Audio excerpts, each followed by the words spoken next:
meus amigos? 4-1 em cima do Bayern de Munique. Com tranquilidade, só não foi 5 ou 6, porque o time já estava pensando no clássico de sábado. E o Flick já começou a fazer as mudanças pensando justamente em dar ritmo para os reservas e poupar e reduzir o desgaste dos titulares. Nenhuma das substituições foi pensando em elementos táticos ou técnicos. Todas foram pensando que sábado tem um jogo muito importante e que quanto mais minutos de descanso tivessem os titulares e mais ritmo de jogo tivessem os reservas, melhor. Tudo bem? Então, uma partida que a gente não tem o que reprovar. Uma partida que a gente não tem como encontrar defeito. Certo? Eu vou, daqui a pouquinho... acredito que vocês vão gostar, espero que vocês gostem, porque o conteúdo a gente faz pra vocês. Então tive uma ideia, acho que vocês vão gostar.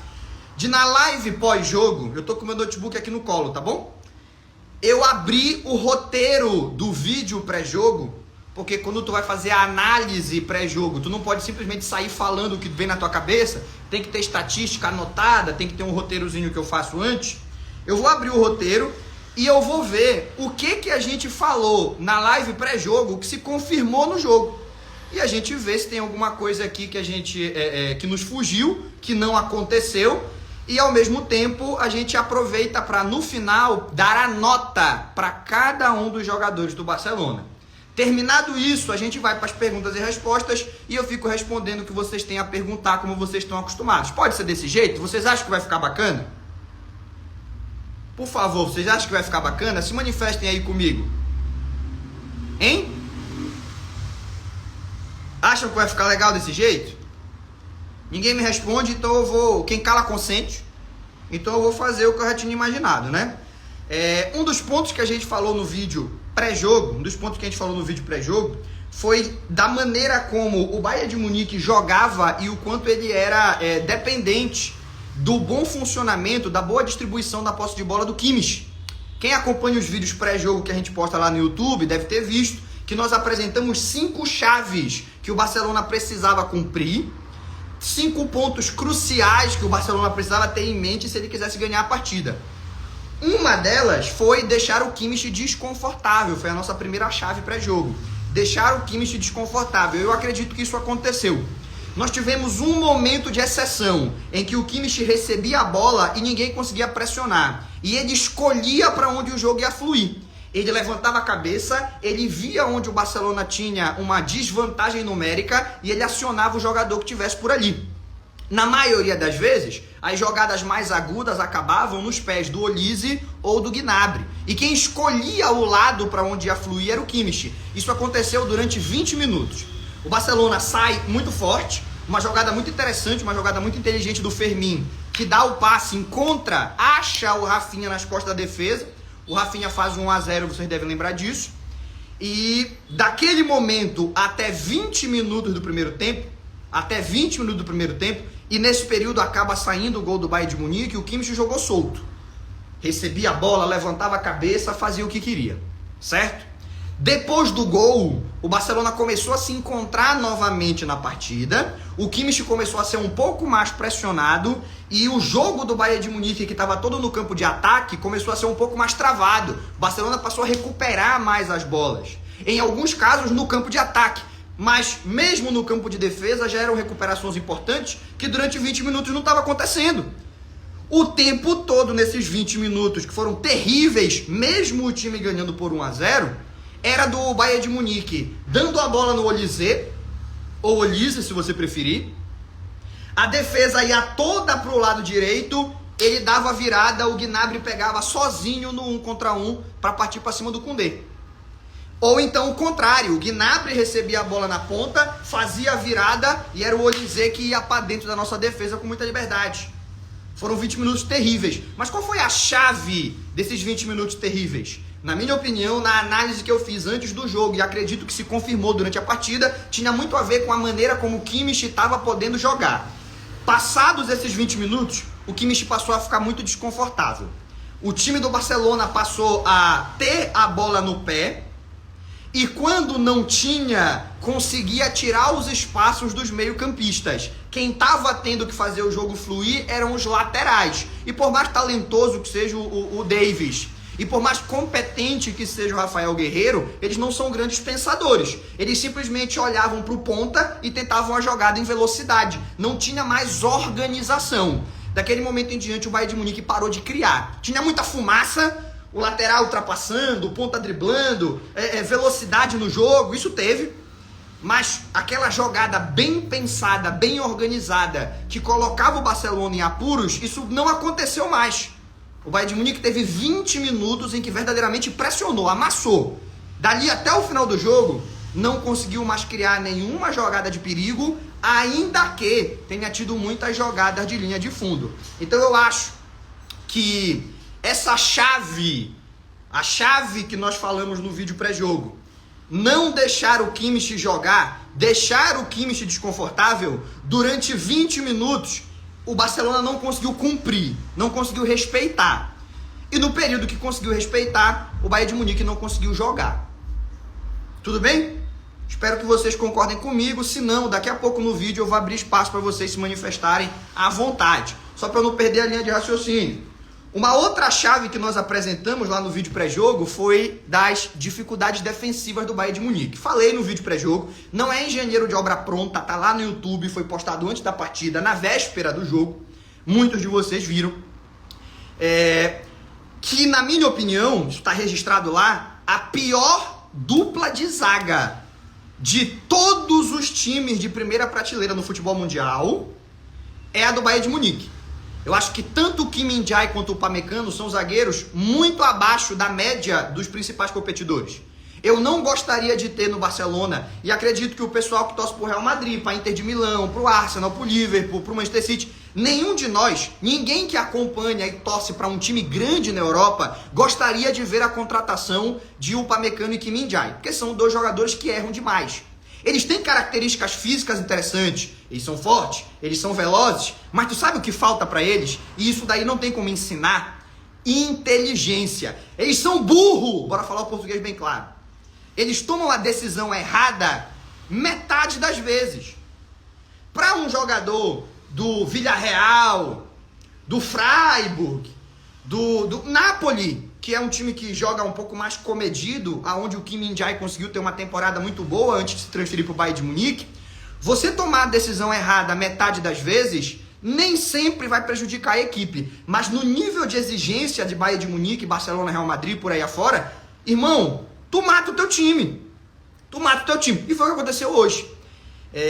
Logo, nos 2 primeiros gols, nós tivemos erros grosseiros do Kim Min-jae. Ele tem um jogador que é mais veloz que ele, correndo para receber a bola nas costas, e ele tenta cortar uma bola que ele não vai chegar, ao invés de tentar diminuir as distâncias, pressionar o Rafinha, deixar o atacante desconfortável. Não, ele tenta cortar. Basicamente, ele acabou com qualquer chance dele de alcançar o Rafinha nessa corrida. Ele deixou literalmente o Neuer para resolver o problema sozinho. Rafinha driblou e fez o gol. E a gente falou, essa era uma chave importante. A dupla de zaga dos caras, eles vão dar oportunidade, como deram. Eles vão entregar o ouro, eles vão dar presente pra gente. Cabe ao Barcelona aproveitar esses presentes. Porque se os caras derem presente, tu chutar no peito do Neuer, tu chutar pra fora, tu ficar com medo de finalizar e dar tempo dele se recuperar, não adianta de nada o zagueiro errar. Tu tem que aproveitar esses erros. E os erros foram aproveitados. Logo com 1 minuto, o Kim Min-jae tomou uma decisão equivocada, o Rafinha dribla o Neuer e faz 1-0. E no segundo gol, de novo ele. Ali também temos que elogiar o Fermin, que foi muito inteligente. O Kim Min-jae é bem maior do que ele, eu não vou disputar em cima, eu vou esperar. O Kim Min-jae erra o tempo de bola, não tem falta naquele lance. Se aquilo ali é falta, tem que acabar a Liga dos Campeões. Futebol pode contar. Se não puder um contato daquele, tem que botar o coreano para fazer natação. Jogar tênis, que aí não tem contato. Futebol é isso. Tem aquele contato, ele existe, ele é legal no futebol. O Kim Min-jae erra. O Fermin, de 21 anos de idade, mostrou muito mais experiência do que o zagueiro sul-coreano e conseguiu dar continuidade em mais um erro da defesa do Bayern de Munique. Eu acredito que no terceiro e no quarto gol, eles não entregaram ouro. Foi competência do ataque do Barça mesmo. Aquela virada do Casador, aquela fatiada que ele dá, que a bola sai próximo, muito mais perto da linha de meio campo do que da linha de fundo. Ela sai do lado direito e ela termina descaindo, dominada no pé do Rafinha, lá na ponta esquerda. Aquilo ali não tem defesa que defenda. Aquilo ali tem que aplaudir o cara que deu o passe. E aí, mais ainda, o Rafinha, que vai para 1 contra 1 e acerta o chute de perna direita. No quarto gol, algo parecido. Muito mais mérito da achada do Yamal e do Rafinha já dominar no peito, colocando na frente para fazer o gol, do que erro na defesa. Mas os 2 primeiros gols do Barcelona foram decisões equivocadas da defesa do Bayern de Munique, que nós apontamos no pré-jogo que era uma chave importante, que eu acho que se manifestou. O Barcelona soube aproveitar e conseguimos construir a goleada dessa maneira. Tá bom? Eu tô fazendo com a porta aberta porque tá calor pra caramba hoje. De vez em quando vai ter um sonzinho aí de caminhão passando, moto passando. Mas imagino que não vai nos atrapalhar, né? Dito isso, vamos pra terceira chave. Das 5 chaves que eu apresentei, 2 a gente já comentou e percebeu que quando elas foram respeitadas o time conseguiu construir o placar, que era deixar o Kimmich desconfortável e aproveitar os erros da defesa. Uma outra chave, essa eu acho que não foi respeitada, mas não nos prejudicou, foi o controle da posse de bola. Esse foi o primeiro jogo que eu vi do Barcelona ter menos posse de bola que o adversário. O Barcelona teve menos posse de bola do que o Bayern de Munique. O Bayern de Munique controlou a posse de bola, o tempo de bola. O tempo que o Bayern de Munique teve a bola no pé foi, se eu não me engano, 60%. O Barcelona teve 40%. Né? Eu disse que isso seria determinante para o resultado da partida, mas eu errei, eu me equivoquei. Eu imaginei que nessa disputa de 2 times que gostam de ter a bola, que tocam bem a bola, que estão acostumados a ter a posse, quem conseguisse ganhar essa briga pelo tempo de bola no pé, acabaria conseguindo a vitória. E eu me enganei. Essa foi uma chave que eu apontei no pré-jogo e que não se concretizou na prática, ao contrário das outras 2 que a gente citou.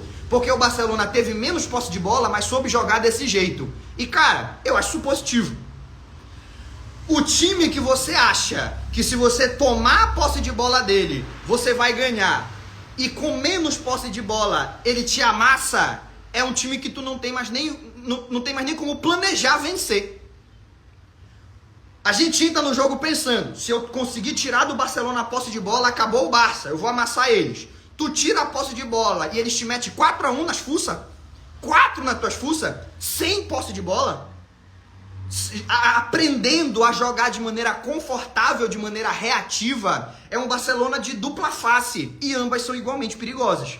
Hoje, sem a posse de bola, o Barcelona conseguiu vencer o jogo porque aprendeu, apesar de 20 minutos muito ruins, na maior parte da partida conseguiu, mesmo não tendo a bola no pé, saber utilizar o pouco tempo que tinha para ser eficiente, para fazer os gols. Então o Barcelona foi muito vertical, o Barcelona foi muito direto, não é isso? O Barcelona, em alguns momentos, se fazendo valer de bolas longas, como a do Casador pro 3º gol, como a do Yamal pro 4º gol, como o passe do Fermin pro 1º gol, enfim, ele incomodou demais o Bayern de Munique. Isso era uma faceta que o Barcelona ainda não tinha demonstrado. A gente ainda não tinha visto o Barcelona jogar bem sem ter o domínio da posse de bola. Ganhou e ganhou com propriedade, ganhou merecendo ganhar, não ganhou por acaso, goleou e ninguém pode dizer que o resultado não foi merecido. Então nesse ponto eu me equivoquei. Eu achei que quem tivesse a posse de bola ia mandar no jogo e não foi o caso. A posse foi do Bayern, o jogo foi do Barcelona. Eu também erro, tá? Eu não acerto tudo não, adoraria. Se eu acertasse tudo, eu já tava rico aí com a aposta esportiva. Mas de vez em quando eu erro, faz parte. Quem vive de opinião, uma hora fala merda. Eu vou dar uma opinião por dia, uma hora eu vou falar merda. O importante é eu aceitar que eu falei merda e vir aqui e dizer, galera, errei, falei merda. Aquilo que eu falei não se concretizou. Ao invés de fazer malabarismos semânticos para fingir que eu estava certo, quando claramente eu estava errado. Aí eu errei. Eu falei que quem tivesse a posse de bola ia ganhar, não foi o caso, tá bom? Deixa eu ver aqui o outro elemento, esse daqui se concretizou. Fechar os chutes de meia distância. Isso daí o Barcelona fez de maneira eficiente, foi muito importante para a gente controlar o ataque do Bayern de Munique. A gente sabe que o Iñaki Peña melhorou muito em muitos elementos do jogo dele. Ele continua não sendo um cara muito Ele continua não sendo um cara muito confiável nas saídas do gol, mas ele não é mais um cara inócuo. Ele sai. Principalmente jogada de escanteio. Teve 3 escanteios que botaram a bola dentro da pequena área e ele foi bem, tá? Eu também não confio nele. Tem gente falando aí que não confia. Tem gente falando aí que, poxa, eu preferi outro goleiro. Eu concordo com isso. Mas a gente tem que falar o que aconteceu. A gente não tem que falar o que pode acontecer. Hoje ele não errou. Hoje, quando ele foi exigido em jogadas de cruzamento. As 3 que foram dentro da pequena área, ele tirou. Não da maneira mais bonita, mas tirou. Ele tira de um jeito que tu sente, meu Deus, ele não vai tirar. Mas tirou. Tirou de lá. Jogou a bola para fora da área. E era isso que ele precisava fazer. Certo? E cortando cruzamentos. Quando a nossa linha, que é uma linha adiantada, ela acabava sendo vencida pelo ataque do Bayern de Munique, o lançamento era feito, ele conseguiu decidir sempre de maneira correta. Quando era a hora de recuar, não precisa eu ir lá, a defesa vai conseguir fazer a cobertura, ele sempre decidiu corretamente. E quando era o momento de tomar iniciativa e fazer o corte fora da área. Então hoje o Iñaki Peña foi bem. Ah, mas ele não, eu continuo não achando que ele é o goleiro para ser titular do Barcelona. Eu concordo com você. Eu também não acho que ele tem nível para ser o titular do Barcelona. Mas hoje ele foi bem em tudo que na temporada passada ele não conseguia ser. Dito tudo isso, uma das chaves que eu apresentei era não deixar o Bayern de Munique chutar de média distância, porque os seus jogadores são bons fazendo isso e o nosso goleiro não é um goleiro muito eficiente nas defesas. Ele não faz muitas defesas difíceis. O Iñaki Peña é um goleiro que toma gols que os melhores goleiros do mundo não tomariam. Isso é um fato. Então a gente tinha que fechar esse chute de média distância. Isso aconteceu, tá? O Bayern de Munique não deu nenhum chute limpo da entrada da nossa área. Todos foram desviados. Eles tinham espaço na ponta. E isso é angustiante pro torcedor. Você vê o ponta dos caras sozinho com a bola na linha lateral, na linha de fundo, você sente perigo, e é perigoso mesmo. Só que mais perigoso seria se a gente colocasse o nosso time mais espaçado para não deixar essa bola chegar na linha do campo, na linha de fundo, e a gente abrisse espaço na entrada da área para os chutes. Eu acredito que o time foi muito bem nesse elemento específico, porque não teve nenhuma vez, não teve nenhum momento em que o Bayern de Munique conseguiu chutar com liberdade. Sempre com alguém fechando, principalmente nas tentativas do Olise, que é um cara que faz isso o tempo todo. O Olise vai para dentro do lateral, ginga que vai pro fundo, traz para a esquerda e mete aquela colher para entrar no segundo pau, que mesmo os melhores goleiros têm dificuldade para defender. Tu sabe o que aconteceu todas as vezes que o Olise puxou pro meio para chutar? Ele bateu de frente com o Íñigo Martínez. De frente. Ele driblava o Baldé. Agora eu se consagro. O Íñigo Martínez estava na cara dele. Teu cu, não vai. E não deixava ele chutar. Tá bom? Então, uma partida excepcional. Mais uma partida excepcional do Íñigo Martínez, que foi de suma importância para cumprir essa terceira chave que a gente falou lá no vídeo pré-jogo e que agora a gente percebeu após a partida que foi realmente crucial e que nós conseguimos cumpri-la. Parabéns ao Íñigo Martínez e aos meio-campistas do Barcelona, porque o Casadó também fechou muito chute, o Pedri fechou muito chute, tava todo mundo muito atento a essa qualidade do Bayern de Munique e nós conseguimos proteger o nosso goleiro, nós protegemos o Iñaki Peña para que ele não precisasse nos proteger. Quando você tem um goleiro que não é de elite, é isso que tem que fazer. Protegê-lo. Protegemos bem, não deixamos chute de média distância. A terceira chave foi cumprida e ela foi crucial para a gente vencer. Tá bom? Kimmich desconfortável, já falamos. Explorar erro defensivo. Fechar chute de média distância. Já falamos aqui de controlar a posse. Então já foram 4 chaves que a gente discutiu. E a última, que era mais pra vocês do que pro Hansi Flick, porque eu sei que ele cumpre com isso jogo sim, jogo também. Que era a coragem.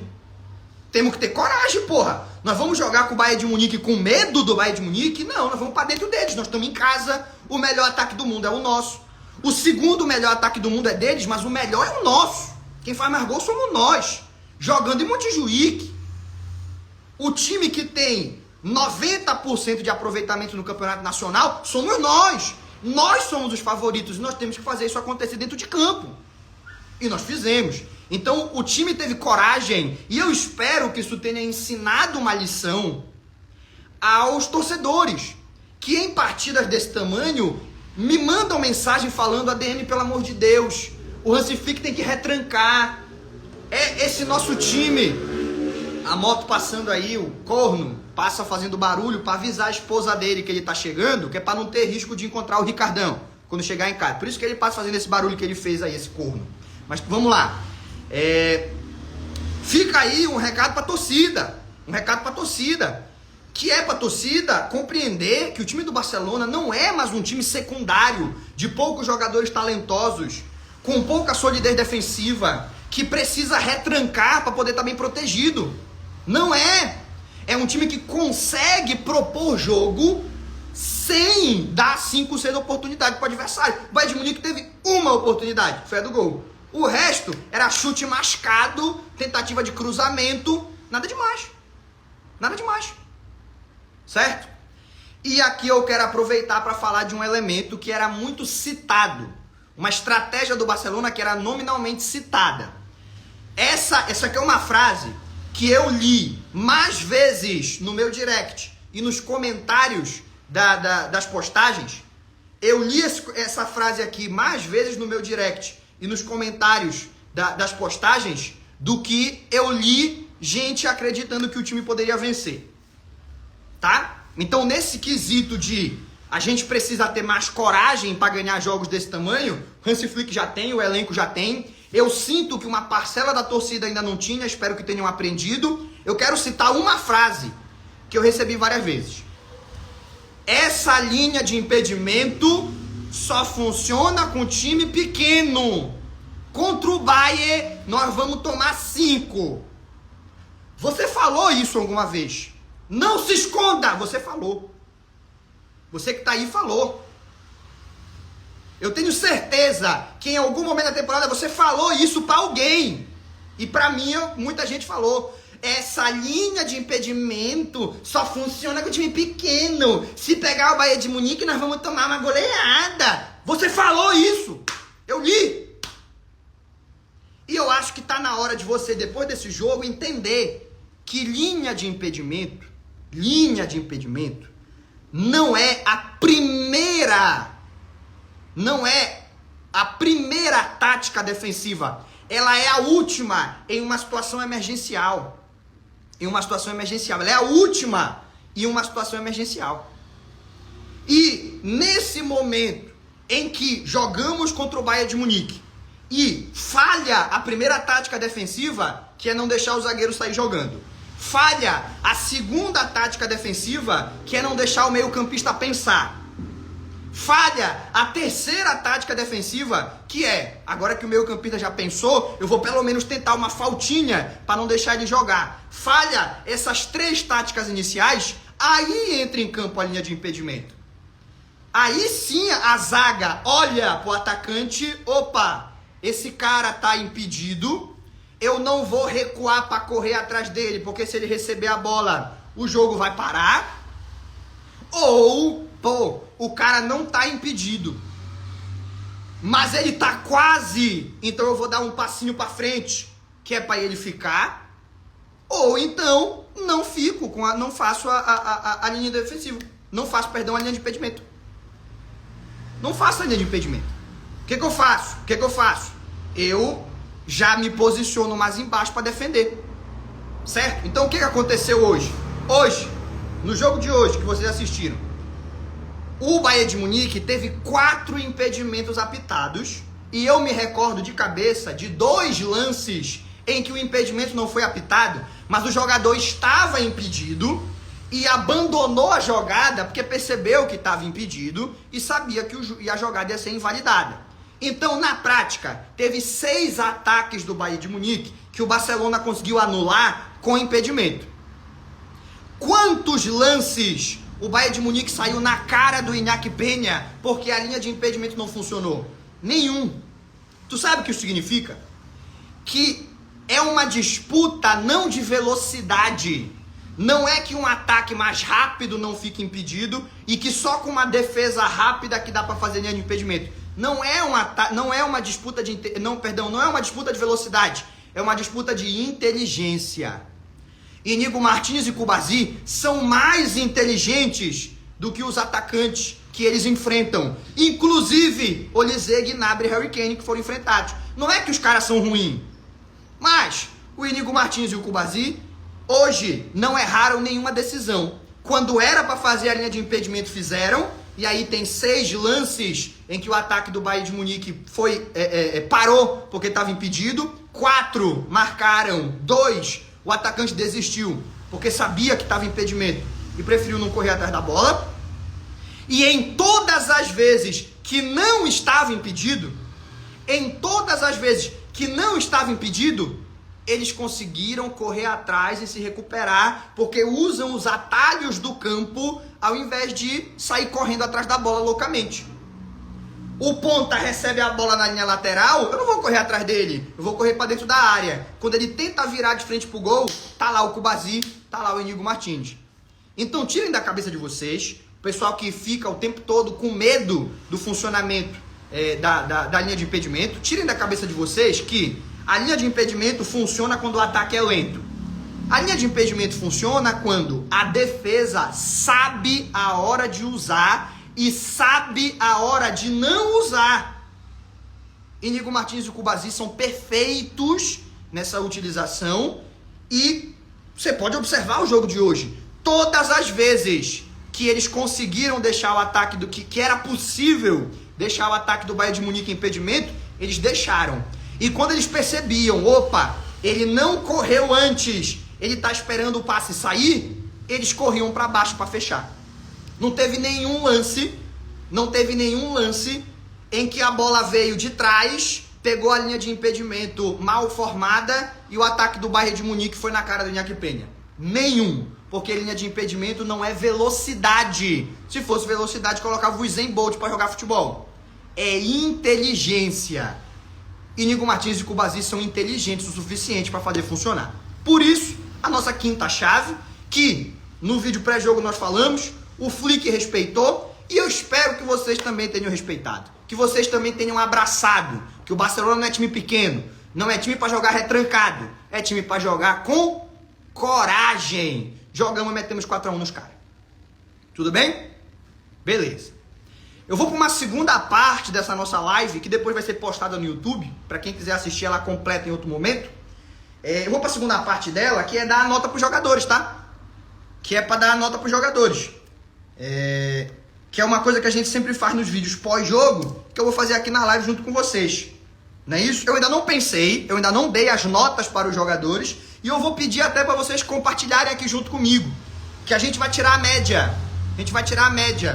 A nota que eu der, nós vamos tirar a média, a nota que vocês vão dar aí nos comentários. Pode ser assim? Para vocês participarem junto comigo e depois eu vou para as perguntas e respostas, que eu sei que vocês ficam ansiosos. Minha nota pro Iñaki Peña. Eu vou dar a nota, eu vou explicar a nota, vou explicar a nota, e aí vocês comentam aí se vocês concordam, se é para ser mais baixo, se é para ser mais alto, enfim. Iñaki Peña, para mim, nota 7. Acabei de digitar aqui nota 7. Né? Por que nota 7 pro Iñaki Peña? E aí, enquanto eu explico por que nota 7 na minha opinião, você pode dizer se você concorda, discorda, se quer dar uma nota maior ou menor, fica à vontade. Por que nota 7 pro Iñaki Peña? Porque em absolutamente todos os lances que ele foi exigido, ele conseguiu ir bem. O lance do gol, porra, não tem como defender, né? O cruzamento vem da esquerda. O atacante dá um voleio quase dentro da pequena área. No contrapé, a bola entra quicando na lateral da rede. Puta que pariu, ali não tem como defender. Nem no videogame dá pra defender aquele lance, né? E todas as vezes que ele foi exigido, ele conseguiu ir bem. Nem sempre com a finesse que a gente gostaria. Já passar a moto. Nem sempre com a finesse que a gente gostaria, né? Alguns lances de cruzamento que ele vinha para socar, na hora que ele tá pulando, eu não sei se é uma parada psicológica minha, ou se é a postura dele, se é a linguagem corporal dele, eu não sei o que acontece. Mas a sensação que eu tive todas as vezes que ele saiu pra socar é que ele ia errar o soco. Só que, cara, na realidade, ele nunca errou, ele acertou todos. Pode ser uma parada minha. Pode ser que eu não tenha confiança nele e eu já acho que ele vai errar. Que é uma parada que, se for verdade, eu tenho que superar. Eu tenho que apoiar os nossos jogadores, né? É o que eu peço pra vocês e é como eu tenho que ser.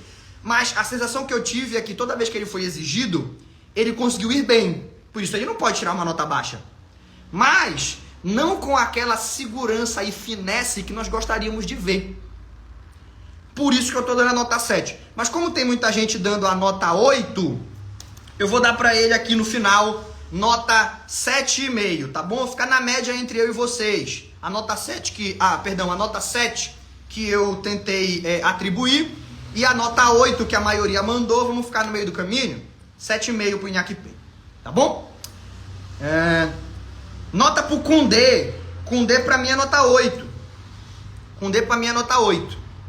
Tá bom? Por que o Koundé pra mim é nota 8? Porque, evidentemente, enfrentando um ataque como o do Bayern de Munique, ele não vai ganhar todos os lances, tá? Se a gente exigir que o Koundé vá marcar o ataque do Bayern de Munique e ele não pode ser driblado nenhuma vez, ele não pode ser vencido na velocidade nenhuma vez, ele não pode... É claro que vão ter lances que ele não vai conseguir ganhar, porque ele está enfrentando um grande adversário. Agora, cara, num jogo desse nível, você não precisa ganhar todas, mas você precisa ganhar a maioria, você precisa ganhar os lances decisivos, e você precisa dar continuidade nas jogadas quando a bola vier no seu pé, ao mesmo tempo que você consegue impedir o adversário de ter liberdade para construir. Certo? Eu não dou uma nota maior pro Koundé, porque a sensação que eu tenho é que naqueles 20 minutos, que a gente já falou anteriormente aqui na live, que o Barcelona esteve muito mal, ele sofreu muito com o Gnabry. Então eu acho que não só o Koundé, o time todo, teve 20 minutos defensivos muito ruins.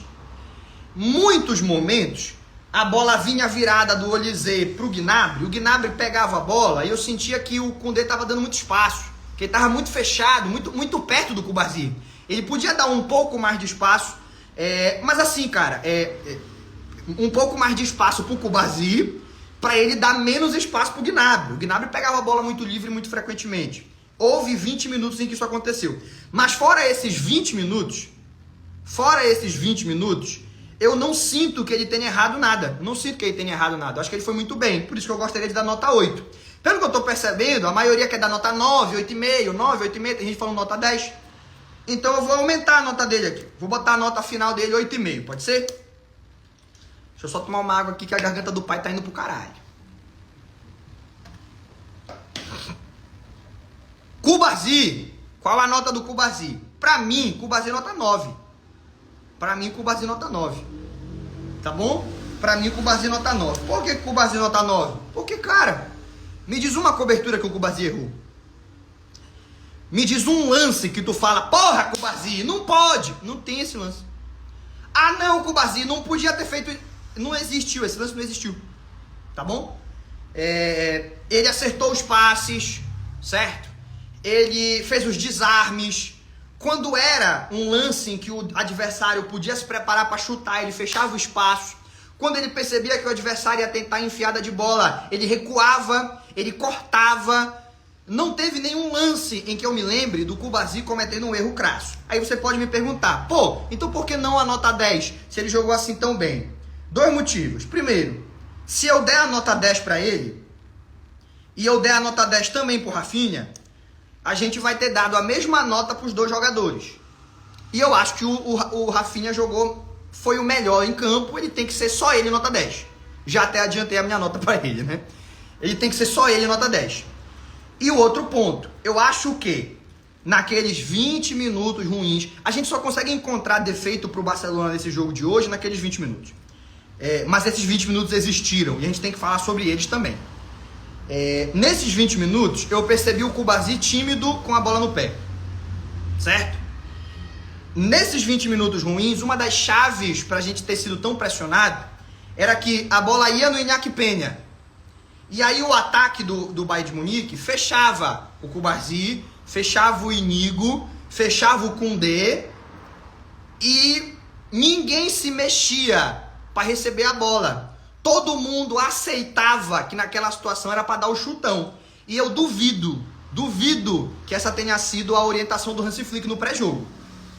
Eu tenho absoluta certeza que o Hansi Flick queria quando o jogo começou era que no momento em que a marcação encaixasse, esses jogadores da defesa, eles se mexessem para sair da marcação, que foi o que eles começaram a fazer posteriormente e a gente conseguiu começar a fugir da pressão. Mas nesse momento inicial, nesses 20 minutos ruins, eu senti o Cubarsí e o próprio Iñigo deixando a marcação vencer. Opa, o cara colou em mim, poxa, chuta lá para frente. E não pode ser desse jeito. Mas foram só 20 minutos, tá? Foram só 20 minutos, não foi o jogo inteiro. Não foi o jogo inteiro. O resultado disso foi que a gente perdeu, a gente teve muitos momentos no jogo, repito, eu já falei 400 vezes, mas é porque tem que fazer tem que especificar, senão a galera vai achar que eu tô falando do jogo inteiro, e não é. Só nesses 20 minutos, a gente deixou o Bayern de Munique pressionar, porque a gente estava sem condições, a gente estava sem saída de bola. E parte disso passa pelo Cubarsí e pelo Iñigo terem aceitado a marcação. Mas foi um período muito curto do jogo. Na maior parte do jogo ele foi muito bem. Por isso que eu não quero dar a nota 10. Mas eu acho que ele merece no mínimo a nota 9. Concordam comigo? Nota 9? Sim ou não? Querem mais alta? Querem que seja 9,5? Hein? Pode ser 9,5 então, tá bom. Mas se eu vou dar 9,5 pro Cubarsí, eu vou dar 9,5 pro Iñigo Martins, porque os dois merecem a mesma nota. Os dois jogaram muito bem, os dois foram excepcionais. Tudo que eu falei sobre o Cubarsí vale pro Iñigo, tá bom? Mas no caso do Iñigo, a gente tem que fazer um pouco mais de força na hora de falar, porque ele foi muito menosprezado. Eu fiz um vídeo falando sobre isso antes do jogo. Eu fiz um vídeo falando sobre isso ontem, ou anteontem, não me recordo. Mas ao longo dessa semana eu fiz um vídeo e eu postei, tá lá no feed, no qual eu falava que muito desse papo do elenco curto passava pelo menosprezo aos jogadores que nós temos. Tá bom? Passava pelo menosprezo aos jogadores que nós temos. Porque se você olhar para as opções que o Barcelona tem, você tem Iñigo, Casador, Cubarsí, Christensen, você tem Koundé, você tem Baldé, você tem Rafinha, você tem vários jogadores que antes da temporada começar, quando a gente citava que eram opções para o Barcelona, nós citávamos, olha, uma opção boa aqui, nós temos Iñigo, nós temos... A galera falava, égua do elenco ruim, porque menosprezavam esses jogadores. Eu acho que hoje o Iñigo Martins, cara, eu falo isso, eu sei que vai ser polêmico, mas eu acredito que muitos vão concordar. Hoje, se o Iñigo Martins não está sendo o melhor zagueiro do mundo na temporada, se o Iñigo Martins não está sendo o melhor na temporada, porque eu não acompanho o City da maneira que eu acompanho o Barcelona, o Liverpool, enfim, mas se ele não está sendo o melhor, ele está no nível dos melhores, né? Se ele não está sendo o melhor, ele está no nível dos melhores, porque ele faz todos os desarmes, ele tira, ele corta todos os lançamentos. Se a bola passar por cima do Iñigo Martins, se ele não cortou, é porque ela foi longa demais. Ela vai acabar na mão do nosso goleiro. Ele tá jogando demais a temporada toda. E hoje ele merece 9,5.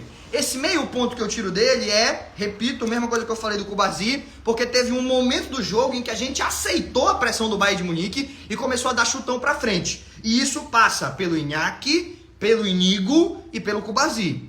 Eles deveriam ter um pouco mais de coragem com a bola no pé. Eu tô pressionado, mas eu vou me mexer. Dá em mim que eu vou me virar. Quando eles começaram a fazer isso, o Barcelona voltou a controlar a partida, foi quando a gente construiu o resultado. Tudo bem? Por isso não 10, por isso 9,5. Beleza? Vamos falar do Baldé. Baldé pra mim, 8,5. Tá? Por que 8,5? Por que não 9, 9,5? Ele não jogou mal, tá? Galera, 8,5 é uma nota muito alta, gente. 8,5 é uma nota de jogador que foi muito bem. 8,5 não é uma crítica ao desempenho do jogador, tá bom? É uma nota alta. Eu considero 8,5 uma nota alta. E eu daria a nota 8,5 para o Baldé, porque eu acho que ele não conseguiu ser, com a bola no pé, tudo que compensa o que ele não é sem a bola no pé. Você consegue compreender? Porque veja bem, o esquema do Barcelona é montado para que o Baldé tenha mais liberdade para apoiar e em muitos momentos da partida atue como se fosse um ponta. Certo? Isso sobrecarrega alguns outros jogadores que tem que se desdobrar para cobri-lo e que está funcionando muito bem. Os jogadores estão fazendo a cobertura e a gente não está tomando gol na costa do Baldé. Tudo bem? Mas, para valer a pena essa sobrecarga nos outros jogadores, ele tem que ser um pouco mais incisivo com a bola lá em cima. Ele tem que ser mais incisivo com a bola lá em cima. Então é um risco calculado, tá? Não é um risco que nos pega de surpresa, é um risco calculado. O Hansi Flick chegou à conclusão de que esse risco existe, mas que ele está disposto a correr porque a recompensa lá em cima vai ser muito alta. Para mim, o problema é que hoje a recompensa não foi alta. Não foi alta. Tá bom? Beleza. Dito isso, ele não foi driblado. Isso a gente tem que falar. Porque muita gente fala, o Baldé com a bola no pé, ele decide, não sei o quê. Mas me fala um lance que ele foi driblado. Tem um lance, o jogo já estava decidido, era 4-1, que o Musiala pega a bola dentro da área, com a perna direita, para chegar chutando, que qualquer jogador ia se jogar igual um maluco para tentar cortar, mas que o Baldé anteviu. Esse moleque não vai chutar, ele vai querer me cortar.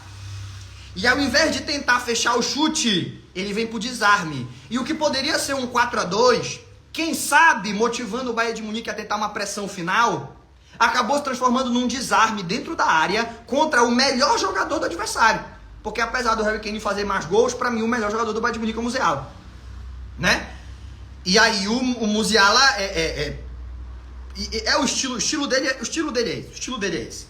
Ele é um cara que dribla, que sofre pênalti, que sofre falta, que faz gol. Ele é um bom driblador dentro da área, ele está protegido pela área, ninguém pode tocar nele se não é pênalti, enfim. E o Baldé foi muito bem, foi muito frio. Porque se ele vem ansioso, ele dá um carrinho e ou ele vai ser driblado, e aí vai sair o gol dos caras, ou ele vai fazer um pênalti tolo. E ele tomou a decisão correta. Ao invés dele vir para dar o carrinho na fingida do chute, ele vem para tirar o espaço. Quando o Musiala finge o chute e tenta trazer para o meio, ele desarma. Aquele lance para mim é o símbolo, não foi o único lance, mas é o lance mais simbólico de o quanto o Baldé, ele sabe defender. E que a sensação que a gente tem de que ele não sabe defender é que ele não está lá para defender. Ele não está lá para defender, ele está lá para auxiliar no ataque. A tática do time não é para ele defender. Quando precisa, ele defende. E hoje ele mostrou isso. Por isso que eu quero dar para ele a nota 8,5. Pode ser? Pelo que eu percebi de vocês aí, alguns querem 8, alguns querem 8,5. Então, vai ficar 8,5 mesmo. Tá bom? Pedro nota 9, tá? Tem um comentário que postaram naquele vídeo comemorando, né? Eu sempre posto um vídeo comemorando as vitórias. E no vídeo comemorando a vitória teve um comentário que eu achei muito interessante e que eu quero trazer para vocês. Eu peço perdão, não lembro o nome de quem comentou, mas um nome muito interessante. Eu fixei lá no post que eu fiz pós-vitória, que foi o seguinte comentário: chegou um momento do jogo em que o Pedro, ele decidiu que ninguém mais ia brincar. Ele é o dono da bola, ele pegou a bola só pra ele e ninguém de camisa com a camisa do Bayern de Munique podia brincar de jogar também. E eu achei sensacional. Porque realmente, quando o Barcelona chegou à vantagem no placar, a bola chegava no pé do Pedro e simplesmente ela não saía mais, só quando ele queria. E tinha 3 pressionando, e ele dançava com os caras. É Iniesta, né? É o Iniesta da nova geração. O estilo é muito parecido. A maneira que ele esconde a bola. Tu não consegue tirar a bola dele. Tu não consegue. Tipo, o Matheus Peretti fala que foi ele, acredito que tenha sido, não tem por que ele mentir. Então aí eu gostei muito desse comentário. Faz todo sentido, resume o jogo do Pedro. Né? ele esconde a bola, os caras vêm pressionar, eles acham que eles vão tomar a bola, porque tem 3 em cima do cara. O cara não tá em velocidade, ele tá parado com a bola entre as pernas, cercado por 3 jogadores. Ele não toca pra ninguém, ele gira o corpo e ele dribla os 3, sem sair do lugar. O Pedro dribla sem sair do lugar, ele dribla girando o corpo. Então, cara, ou é 9 ou é 9,5. Eu só não dou nota 10 por causa do Rafinha, que o Rafinha tem que ser nota 10 sozinho. Mas ou é 9 ou é 9,5, vocês concordam? Vou dar 9,5 aqui pro Pedro. Casador 9,5 também. Porque o Casador, o que ele fez hoje foi mandar no meio de campo. E, cara, pra quem não sabe, o Casador, ele tava com um problema, porque não saiu na mídia. Mas vocês sabiam disso? O Casador tava em campo com um problema na perna, aqui na lateral, no bolso, porque tava o Thomas Müller pesando. Ele tava com um problema bem aqui. Ele não tava jogando 100%. Ele tava com um problema aqui na altura do bolso, porque lá dentro tava o Thomas Müller. Thomas Müller pesa 80 quilos, é complicado você jogar com um cara de 80 quilos no seu bolso. E ele jogou muito bem, né? Não teve nenhum lance que a gente não tenha visto, o mesmo Casador de sempre. Pra galera que vinha me falar, eu sempre faço posts elogiando o Casador. Pra galera que nesses posts vinha falar, mas contra o Sevilha é fácil, eu quero ver contra o Bayern de Munique. Vocês viram contra o Bayern de Munique? Tá aí, esse é o Casador. A mesma coisa que ele faz contra Sevilha, Alavés, ele fez contra o Bayern de Munique. Que é ser onipresente, aonde a bola tá, o Casador tá perto. Não ser driblado, o Casador não tem autorização para permitir um drible. Precisa fazer um requerimento na prefeitura, pegar 3 carimbos de secretário para poder driblar o Casador. É quase impossível driblar o Casador. E com a bola no pé, que passe que ele deu pro Rafinha, cara. O 3-1, pra mim, foi o gol que matou o jogo. E ele ter acontecido ainda no primeiro tempo foi crucial. Pra gente poder descansar os nossos jogadores no segundo tempo e pra matar o Bayern de Munique. O Bayern de Munique volta pro segundo tempo sem pensar mais em empatar. Ele já vem pensando em não tomar mais. E tomaram, 4-1. Certo? Então, cara, aquele lançamento que ele dá pro Rafinha, a finalização do Rafinha é brutal. Quando a gente chegar na hora de falar do Rafinha, a gente vai falar sobre isso. Mas agora bora focar no passe que saiu do Casador. Aquele passe não existe, cara. Aquele passe não existe. Quem é que dá um passe desse no futebol mundial hoje? Quem é que acerta esse passe? Você vai me citar 5 ou 6 jogadores. E o Casador acerta passes desse tipo com frequência. Porque na partida contra o Mônaco, ele deu um lançamento pro Lamine Yamal. Tá bom? Na partida de hoje, lançamento pro Rafinha. Então, cara, o Casador é um monstro. O Casador é brutal. Pra mim, Casador 9,5. Tá bom? Pode ser? Fermin. Cara, eu vou dar 9,5 pro Fermin. Vou dar 9,5 pro Fermin. Por quê? Isso aqui eu falei na live durante o jogo, que é a live que a gente faz exclusiva pros assinantes. O pessoal que é assinante do nosso conteúdo premium, que a gente chama de Clube Blaugrana, tem live durante o jogo. Eu não transmito o jogo, mas eu me transmito comentando o jogo e torcendo, e quem tá na live pode comentar e torcer junto comigo. E na live eu falei isso no momento que o Fermin foi substituído. Eu falei, cara, a gente não escutou o nome do Fermin tanto quanto a gente escutou o nome do Casador e do Pedro. Mas todas as vezes que a gente escutou o nome do Fermin, ele estava fazendo alguma coisa muito importante. Era uma assistência, era um desarme, era uma fuga de pressão importante. A gente não escutou muito tempo. O Fermin, o nome dele foi falado menos vezes do que Casador, do que Pedri, até do que o Baldé, que apareceu bastante no ataque, embora não tenha sido decisivo, os seus avanços não geraram gol, mas apareceu bastante no ataque. O Fermin não foi tão falado, mas toda vez que falava o nome do Fermin era, olha o passe do Fermin, gol. Era isso. Olha o passe do Fermin, lançamento do Fermin, Rafinha, gol. Lançamento do Fermin, Lewandowski, gol. Olha o lance do Bayern, jogada perigosa, Fermin chegou para travar, foi assim. Então, ele é um exemplo de jogador, na partida de hoje pelo menos, que ele não aparece tanto, mas ele faz os gols. Perdão, mas ele cria jogada de gol. Ele não aparece tanto, ele não foi tão participativo na partida, ele não foi tão falado na partida, mas toda vez que ele foi falado era fazendo algo extremamente importante para o resultado de 4-1. Por isso que eu quero dar a nota 9,5 pro Fermin. Vocês me autorizam a nota do Fermin ser 9,5? Ou vocês querem baixar a nota dele? 9,5 tá bom? Beleza, 9,5 então, não é isso? 2 assistências pro cara, pode ser menos que isso. Lamine Yamal, irmão, Lamine Yamal deu uma assistência magistral.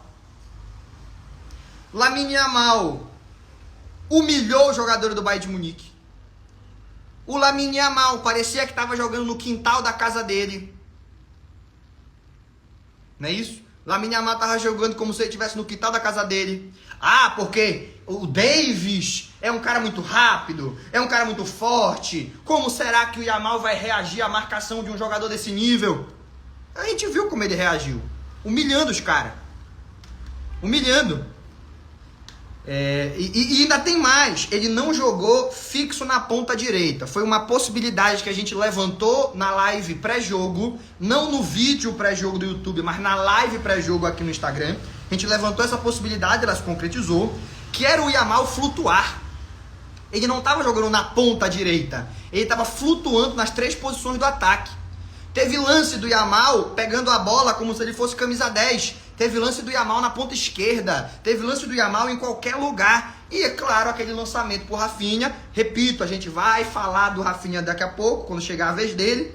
Mas vamos focar no passe agora. É um passe que ele já acertou várias vezes. Não é que ele deu sorte. Ah, esse passe do Yamal. Mas bora ver se ele faz de novo. Todo dia ele faz esse passe.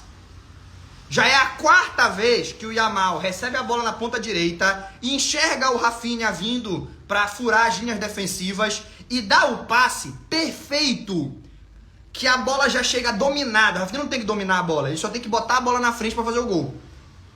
Infelizmente, 2 desses lances foram anulados por impedimento. Um contra o Alavés e o outro contra o Sevilha, que é esse passe do Yamal. E 2 que o Rafinha não estava impedido e guardou, que foi contra o Villarreal, e hoje contra o Bayern de Munique. E esses são os que eu lembro de cabeça, porque ainda deve ter outros lances aí que eu não estou lembrando que ele fez essa mesma jogada. Então ele é genial. O Yamal é, hoje, o jogador mais impossível de marcar no futebol mundial. É impossível marcar o Yamal. Tu não tem o que fazer para marcar o Yamal. Pode marcar individual, pode marcar por zona, pode botar 3 em cima dele, pode bater, não interessa. Se o cara for mais rápido que ele, porque o Davis é mais veloz que o Yamal, ele tira a velocidade do drible. Ele finge que vai botar no fundo e para o corpo. E aí o Davis vai embora e fala: ei, desgraçado, tu não ia pro fundo. Ele: não, vou pra dentro. E toma, e tabela. Entendeu? É um cara diferente. O Yamal, ele é gênio. Gênio. Isso não é um adjetivo que eu uso com qualquer jogador, não. Não é jogador. Isso daqui não se usa com qualquer jogador. Mas o Yamal é gênio. O que ele precisa é manter a concentração no futebol, não ficar pensando em mulher ou em homem, não sei do que ele gosta. O que ele gostar não tem problema, mas não tem que estar pensando nisso. Não tem que estar pensando em festa, em bebida. O que o Yamal tem que pensar é jogar bola, jogar futebol, tá bom? É isso que ele tem que fazer, é isso que o Yamal tem que fazer. Enquanto ele estiver fazendo isso, não tem o que se falar de Lamine Yamal. Yamal é gênio, quero ver marcar. Bora falar do Rafinha? Bora falar do Rafinha? Rafinha nota 10, né? Rafinha nota 10, né? Rafinha não tem o que falar. Vamos falar o quê? Deixa eu só beber uma água aqui.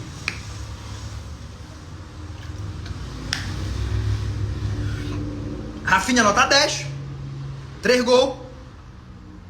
3 gols. 3 golaços. Não teve nenhum gol do Rafinha que tu fala: ah, esse aí eu fazia, ninguém fazia, só ele fazia. Golaço. A nota do Yamal, estão me perguntando, a nota do Yamal foi 9,5. Tá bom? O Rafinha nota 10, 3 gols. Gols que eram gols difíceis, gols decisivos, numa partida grande, no seu 100º jogo com a camisa do Barcelona, aonde ele entrou usando a braçadeira de capitão. Eu tenho pelo Rafinha o meu mais grande apreço, porque a força mental que esse cara tem. Irmão, tinha gente nos comentários aqui dos posts pedindo Sancho no lugar do Rafinha. Tinha cara que queria Coman no lugar do Rafinha.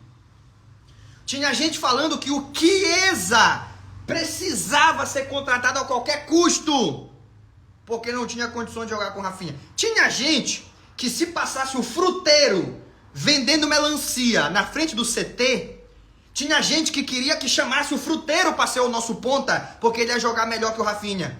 O Rafinha foi muito desrespeitado. O Rafinha foi muito menosprezado.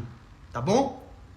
Uma coisa, e é normal, e eu também fiquei, é você ficar empolgado com a possibilidade de ter o Nico Williams, porque é um grande jogador e tudo mais. Agora, da feita que o Nico Williams não foi contratado, e acho inclusive que o Rafinha tá jogando bem melhor que o Nico Williams na temporada, bem melhor. Na temporada é covardia, mas o que o Rafinha tá demonstrando agora é mais do que o Nico Williams demonstrou nos seus melhores momentos. Isso é fato, não tem como discutir. Uma coisa era você ficar empolgado, caramba, Nico Williams, vai ser o trio da Eurocopa, Yamal, Nico Williams, Daniel. É normal ficar empolgado, porque eu também fiquei empolgado. Mas chegou um momento que descambou pro desrespeito. Queriam qualquer um menos o Rafinha. Eu tive que fazer um vídeo, não foi um comentário ou outro, não, era todo mundo. Todo mundo não, também tô exagerando. Mas assim, muita gente mandando direct, nos comentários. Com o Rafinha não vai dar, com o Rafinha não tem como. Não, com o Rafinha, como é que não vai ser campeão? Com o Rafinha, o Rafinha joga muito. Eu tive que fazer um vídeo defendendo o Rafinha. E sabe o que aconteceu nesse vídeo? Tinha mais gente dizendo que eu era muito clubista. Tu é muito clubista, tu tem que ser mais realista. O Rafinha não é grande coisa. Do que gente concordando comigo. Eu acho que agora não tem mais ninguém para dizer que o Rafinha é um jogador que vai prejudicar as chances do Barcelona ser campeão. É claro que os oportunistas,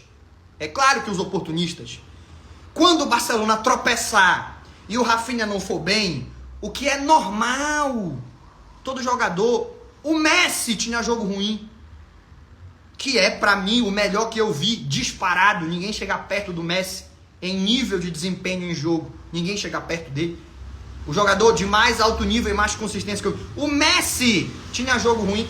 Por que os outros jogadores não podem ter jogos ruins? O Rafinha vai ter jogo ruim. E vão aparecer os oportunistas para dizer, olha aí, eu avisei,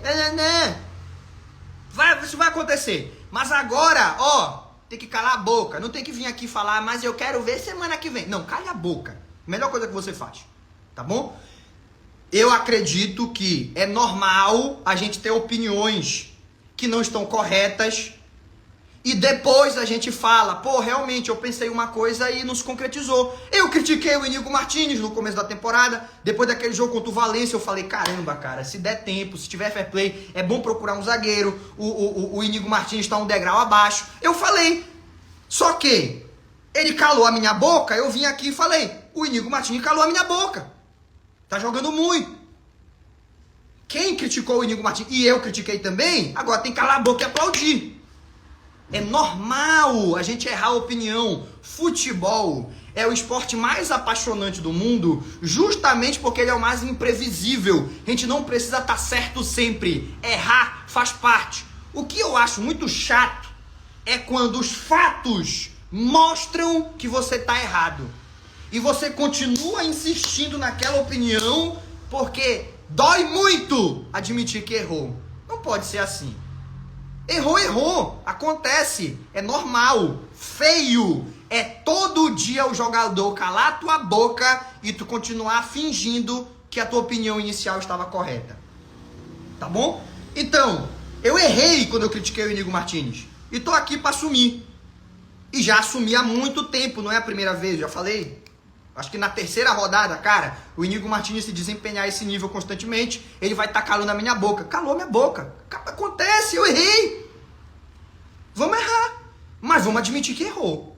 Continuar com esse papo de que, não, mas a qualquer momento o Rafinha vai jogar mal. Claro que a qualquer momento ele vai jogar mal. Qual é o jogador que não joga nenhum jogo mal? Sem oportunismo. Vocês falarem que a gente não pode ser campeão, porque nós temos o Rafinha. Rafinha é um grande jogador. Hoje vive a sua melhor temporada, mas nunca teve uma temporada ruim. Nunca teve uma temporada ruim. Tá bom? Rafinha sempre teve, no mínimo, 20 participações em gol pelo Barcelona. O resto do time não ajudava para traduzir em título, ele também não podia ganhar sozinho. Agora, sistema do time muito mais encaixado, Rafinha tá podendo mostrar o potencial que tem. Nota 10 para ele e silêncio para os críticos. Silêncio para os críticos. Para encerrar aqui, Lewandowski, eu vou dar nota 9 pro Lewandowski.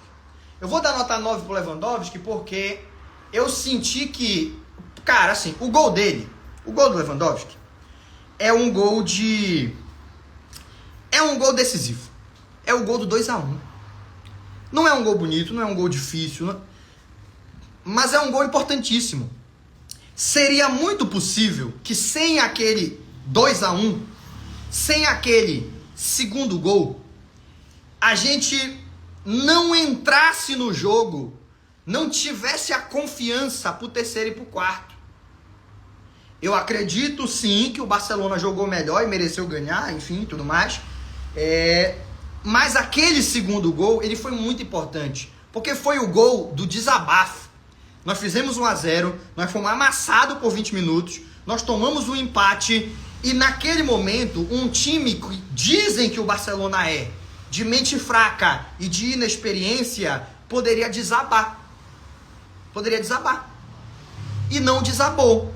Por conta da mentalidade, hoje está no outro patamar. Aquele time que se assustava quando tomava um gol na época do Xavi, hoje é um time que toma um gol e está tranquilo porque sabe que vai fazer 2, 3, 4. Hansi Flick conseguiu mudar essa mentalidade.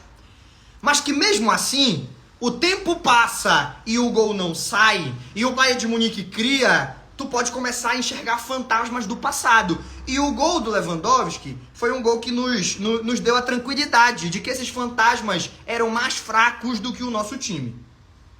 Por isso, eu gostaria de dar ao Lewandowski a nota 9. Tem um gol que ele perde, porque ele já tá com 36 anos, se ele tivesse com 34 ele fazia, que é aquela bola do Yamal. Cara, se você olhar o lance, eu reparei nisso. Pra quem não sabe, quando eu era mais novo, eu jogava na base do Paysandu. Eu jogava de centroavante, jogava de atacante. Meu negócio era fazer gol. Comecei no futsal do Paysandu, aí eu passei por... Aí quanto mais o tempo passava, mais eu percebia que não ia dar pra mim, sabe? No Sub-11 eu era o artilheiro do campeonato. No Sub-13 eu era o artilheiro do time. No Sub-15 eu já não disputava artilharia com ninguém. No Sub-17 eu virei reserva. No Sub-20 eu falei, tá bom, isso daqui não dá pra mim não. Tem que aceitar, porra. É assim que funciona o futebol, né? Então é isso. Sub-20 eu falei, não dá pra mim não. Deixa eu estudar, vou estudar. Fui fazer mestrado. Tem que estudar, né? Mas de uma maneira ou de outra, eu passei por alguns técnicos, assim, entendo... Puta que pariu, é tipo escroto falar isso. Eu não sou um conhecedor da posição, mas assim... Como eu jogava nessa posição, em muitos momentos do jogo, a jogada tá acontecendo na ponta, mas eu não tô olhando pra ela, eu tô olhando pra área, porque eu quero ver onde tá o centroavante. E eu vi o Lewandowski começar a correr naquele espaço que o Yamal ia botar a bola, antes do Yamal levantar a cabeça pra olhar pra dentro da área. Antes do Yamal ver que tinha aquele espaço para ele colocar a bola, o Lewandowski já tinha visto e ele explodiu para correr. E aí o Yamal olha, dá o toque é bom, a bola cai no único lugar que ela poderia cair. Se ela fosse mais curta, a zaga cortava. Se ela fosse mais longa, não tinha como o Lewandowski chegar. Ela chega no ponto certo. Só que o Lewandowski não teve a explosão muscular para chegar lá antes. O Lewandowski com 34 anos faria aquele gol. Porque ele viu a jogada, ele fez o movimento certo, ele se posicionou corretamente. Mas aí são gols que, infelizmente, com 36 anos, o centroavante acaba perdendo. Isso explica porque ele perdeu, mas não justifica ele ter... Eu não posso... então esquece esse lance. Eu não posso fazer isso. A gente tem que levar o lance em consideração. Por isso eu não daria 9,5 pro Lewandowski. Ou 8,5 ou 9. E aí eu deixo vocês escolherem. 8,5 ou 9 pro Lewandowski. Eu acho que ele perdeu muitos lances, que a bola vem quebrada para ele dominar no peito, a zaga levou vantagem em alguns momentos, isso é normal, tá? Na maioria das vezes a bola quebrada fica mais para defesa do que para atacante. É muito difícil o atacante estar no meio dos dois zagueiros e ganhar. E eu acho que o gol que ele faz é um gol muito importante, por isso ele tem que ter uma nota muito alta. E pelo que eu tô vendo, a galera concorda comigo que é nota 9, então é aí que vai ficar. Tá bom? Nota 9 pro Lewandowski. Antes da gente ir para as perguntas e respostas, eu não vou dar a nota para os reservas que entraram, mas eu vou comentar rapidamente o jogo deles. Nenhuma das substituições foi por uma questão tática. Nenhuma.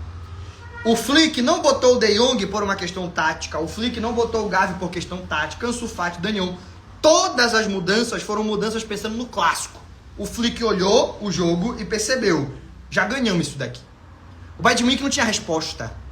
O Bayern de Munique não conseguia jogar. O Bayern de Munique não ameaçava o Barcelona.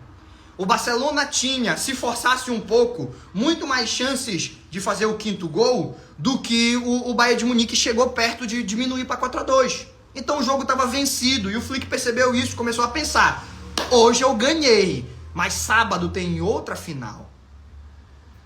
Esse jogo de hoje era importante pelo quesito emocional, mas a gente sabe que a Liga dos Campeões começa no mata-mata. Então, jogo importantíssimo.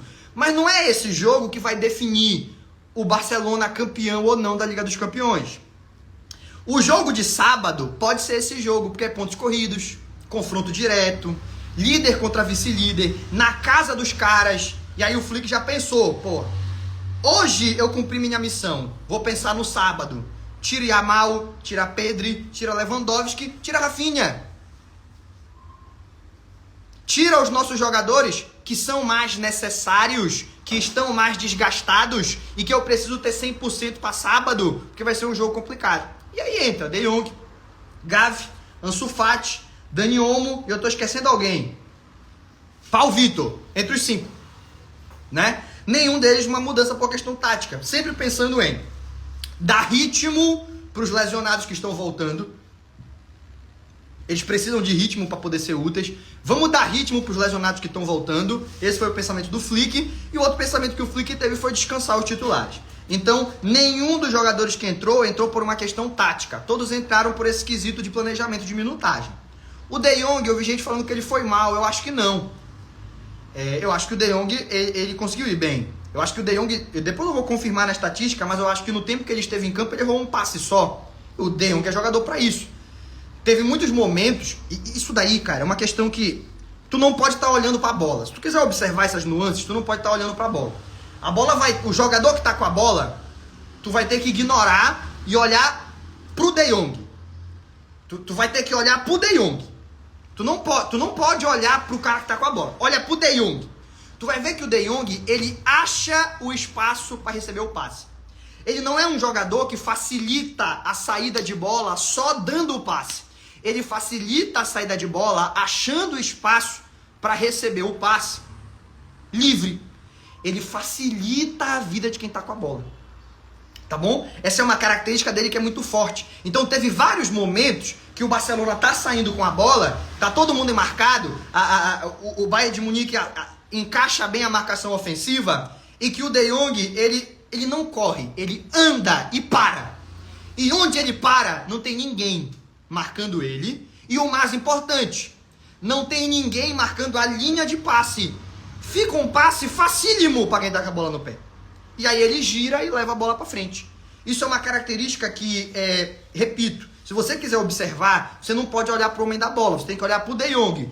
E eu te garanto, tire um momento, você vê o Barcelona saindo, construindo de trás, não olhe para quem tá com a bola, olhe para o De Jong. Eu duvido se você não vai perceber que ele sai do meio da confusão, acha um espaço aonde ao mesmo tempo não tem ninguém marcando ele e não tem ninguém na linha de passe. Ele facilita o passe, ele recebe a bola, ele gira o corpo e leva o time pra frente. Nisso ele é excepcional. E ele fez isso umas 3 ou 4 vezes, tá? No jogo de hoje, no pouco tempo que ficou. De Jong, pra mim, eu vi gente falando que ele jogou mal. Eu acho que ele errou um passe e eu acho que ele jogou bem. Só que evidentemente ele não tem o ritmo de outros tempos, porque ele volta de uma longa lesão. Provavelmente contra o Real Madrid ele deve ter mais minutos, quem sabe até uma titularidade. o que sacrificaria o Fermin, que teria que sair do time. Temos muitas opções, e que bom que temos muitas opções.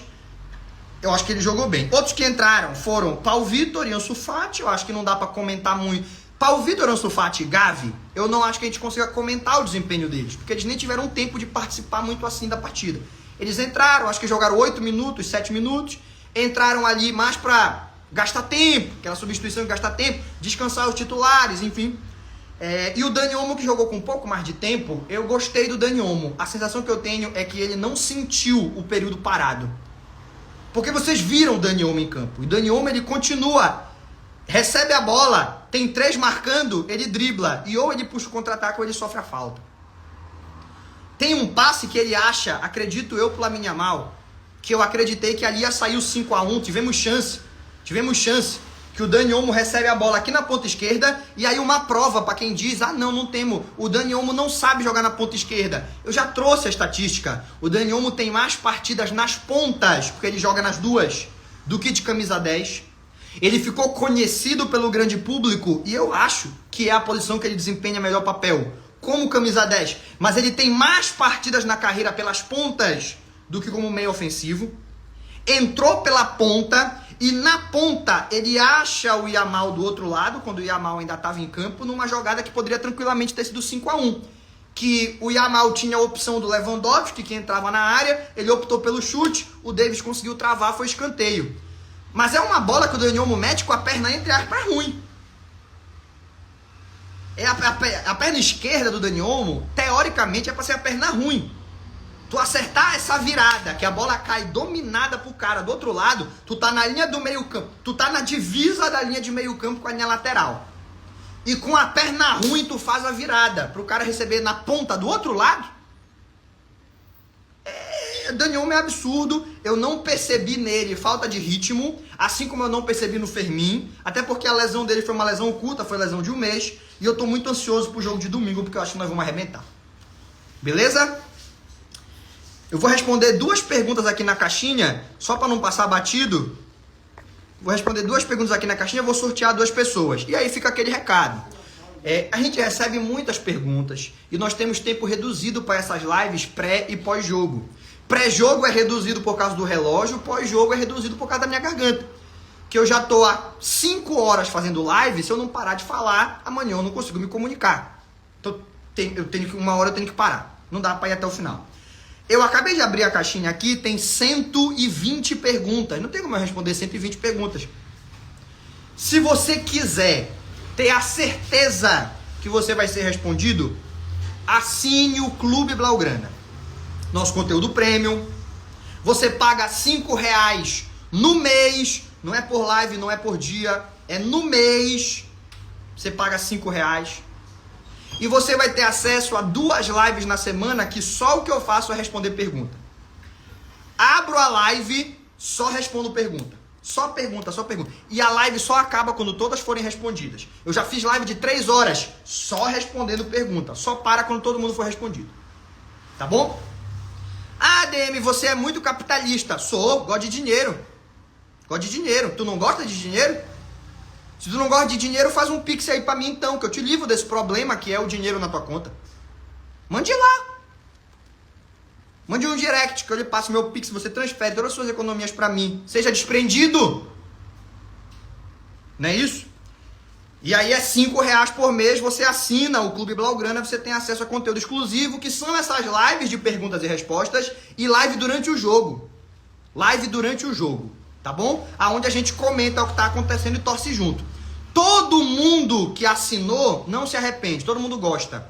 Porque é um valor irrisório, é R$5 no mês. No mês, 5 conto. Dá 30 centavos por dia. Não é isso? E você tem acesso a um baita de um conteúdo. Mais de 300 pessoas já assinaram. Eu tenho certeza que você não vai se arrepender se você assinar. Quer assinar? Quer ter acesso a todas essas informações? Quer ter acesso a todas esses conteúdos exclusivos? Manda um direct pra mim. Manda um direct pra mim. Quero assinar. Manda lá. Quero assinar. Que aí eu te mando o link, você faz a assinatura e você já hoje mesmo tá nos grupos de WhatsApp, curtindo o nosso conteúdo exclusivo.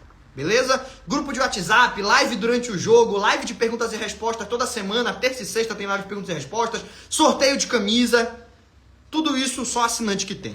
Vou responder 2 perguntas de vocês, né? Deixa eu tentar pegar alguma coisa que a gente ainda não tenha abordado. O cara manda pra mim, parei de transar pra te assistir. Olha o papo do maluco, amor. Tô falando com a minha esposa aqui. Parei de transar pra vir assistir a tua live. O cara manda aqui pra mim. Pra vocês não falarem que eu tô mentindo, eu vou clicar na pergunta. Pra vocês verem aí na tela. Parei de fazer amor. Exagerei, não falou transar. Parei de fazer amor para te assistir. Eu não sei o que eu falo. Se eu agradeço, poxa, obrigado. Ou se eu fico preocupado, não sei. Então eu não vou responder. Eu vou só compartilhar a informação aí com as pessoas. Esse é o nosso público blaugrana. Como você vê o jogo que vai ser contra o Real Madrid? Galera, eu sinceramente, contra o Real Madrid, eu acho que eu posso estar sendo soberbo, mas é a minha análise, eu não tenho medo de estar errado. Se eu tiver errado, eu venho aqui e falo, galera, errei. Vocês me conhecem, eu já errei e não me escondi, faz parte, acertar e errar. Quem vive de opinião, em algum momento vai falar merda. O importante é assumir que falou merda, aceitar que errou e evitar errar de novo. Mas eu não tenho medo de falar, eu vou falar. Eu acho que o jogo de hoje era um encaixe mais difícil para o Barcelona do que o do Real Madrid. E como hoje a gente conseguiu ter um desempenho muito alto, eu fico muito mais confiante para a partida contra o Real. Porque quando falavam, é verdade, é o Daniel Manuel que manda aqui para minha pergunta. Quando falavam, e é verdade, que o Barcelona ainda não tinha enfrentado uma equipe de primeira prateleira e, portanto, a gente ainda precisava ver esse time ser testado num jogo de maior exigência, eu torcia a cara, porque eu não acho que isso é comentário de torcedor. Tu ganhar de 5-1 do Sevilha e o cara mandar, mas eu quero ver contra o Bayern. Eu não acho que isso é comentário de torcedor, mas é verdade, era verdade, o Barcelona não tinha sido testado. Agora foi testado, não se tem mais o que falar. Então, eu tinha muita expectativa de que o jogo de hoje fosse mais difícil que o de sábado.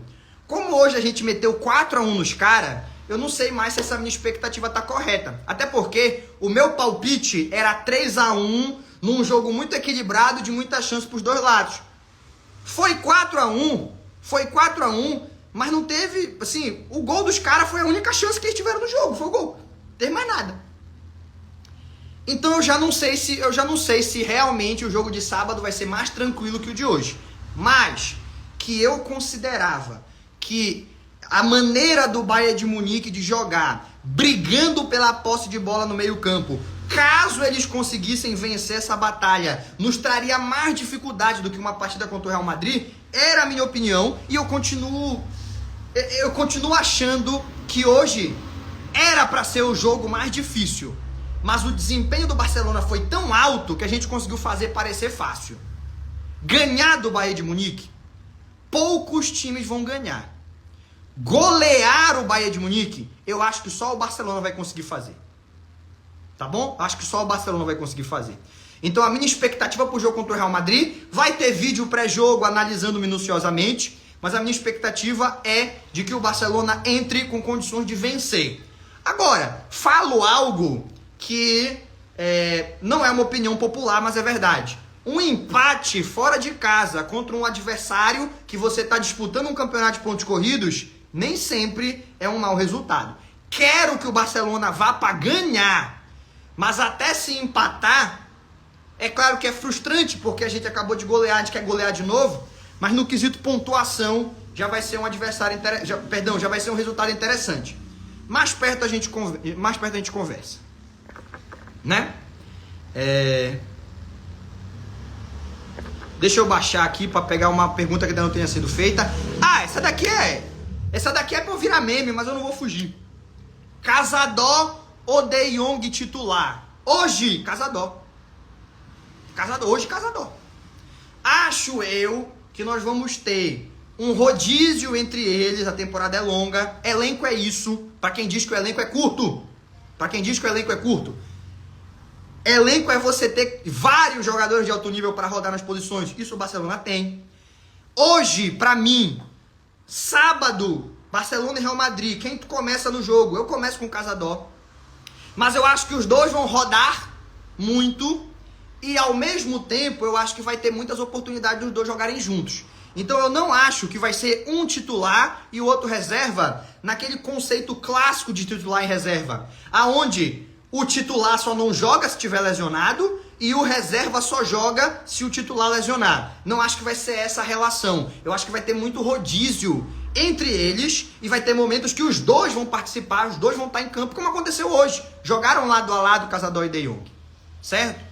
Mas eu não vou fugir da pergunta. A pergunta não foi tática, a pergunta foi direta. Então eu não vou fugir da pergunta. Para mim, hoje, Cazador.